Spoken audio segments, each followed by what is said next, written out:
যে 4000 টাকা জাল আনছে আমি এখন 2000 টাকা জালের দাম আছে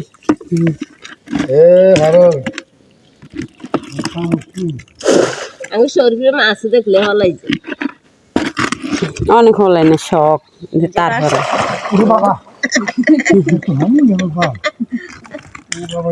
এরা হলাই না হলাই হলু তো রে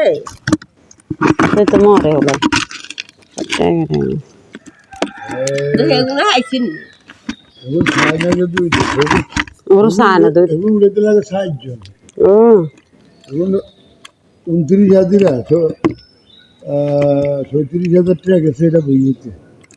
ডাল 7,000 টাকা আর কাছে সকালে 45 মিনিট হাঁটতাম মাত্র এত না 5 মিনিট আনা না না এই আনা চলে গেছে ঢাকার ডাক্তারে গেছে আর আই নাই 40 মিনিটের দ্বারা